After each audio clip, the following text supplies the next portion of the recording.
through you, Mr. Chair, marami pa rin pong OFWs na hindi nakakaalam na kung sila ay low or semi-skilled at sila ay nasa abroad, kung naiiwan sa nag-iisa na asawa nila or guardian or nag-iisang nag-aalaga sa bata nila na below 250,000 ng sweldo, they are considered solo parents and can avail of the benefits of being a solo parent. Para for the record, 2 years ago na po yung IRR nito.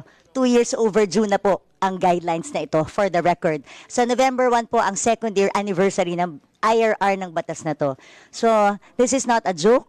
These are millions of solo parents, thousands of solo parents, or hundreds of thousands of solo parents. So talagang dapat lang before plenary, may guidelines na na-submit. Sa office ko, sa ating chairman, and sa committee.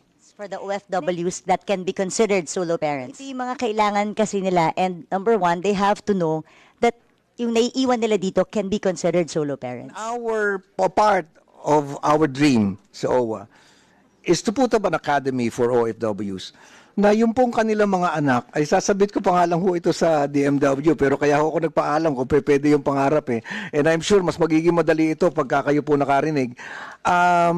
Kasi po yung mga anak ng OFWs, kailangan kunin na natin sila sa moment na umalis na yung kanilang mga magulang eh.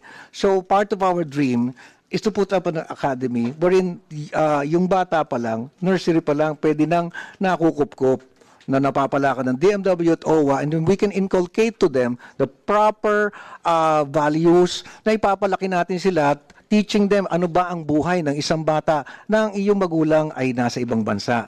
So kung sa akin pong vision, kung mula yan pa kinder hanggang mag-high school, meron ho tayong mas mataas na batting average na magiging mahusay po sila ng mga citizens. So, yun po, sinisili po namin kung paano namin pong magagawa yan. Pero as you've said, kung matagal na ho tayong magkakilala, pag core days ko pa lang, at marami ho tayong nabuo, and aralin po namin to, and hopefully dumating yung panahon na mabuo natin to at mapapangalagaan natin mabuti yung ating ang mga anak ng mga OFWs. Marami po salamat. Yung OEC, kamusta na po ito? Dahil iniiyak po ito ng lahat ng OFWs. Have we improved our services for this one?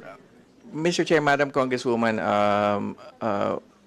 with due respect, marami pong OFWs na masaya na rin sa OEC because our electronic OEC issuance system has issued around 9 million electronic OECs over the last 8 to 9 years. Ngayon, having said that, tama po kayo, meron pa rin umiiyak kasi ito po yung category ng mga OFWs who transfer employers kasi required pa rin sila to go face-to-face.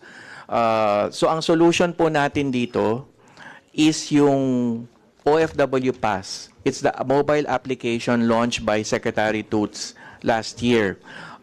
But we went into a review of the system. Meron po kaming na-identify na potential glitches sa capacity. Kasi kung ang tansya namin, 500,000-600,000 ang gagamit ng app. So gusto lang namin siguraduhin na may enough cloud capacity kami, storage capacity for the 500,000-600,000 who will come in. So we're working on that. We've worked on that actually. So now we are on the stages of working out the security features with the DICT. Okay. May na-identify silang vulnerabilities. Usap kami ni Sec Ivan the other day. And ang sabi niya, pakinggan namin sila sa vulnerabilities. So we're sitting down with them with their identified security vulnerabilities, and rest assured by the end of this year, malalaunch po yon, basta ba-clear lang namin itong security vulnerabilities identified by the DICT.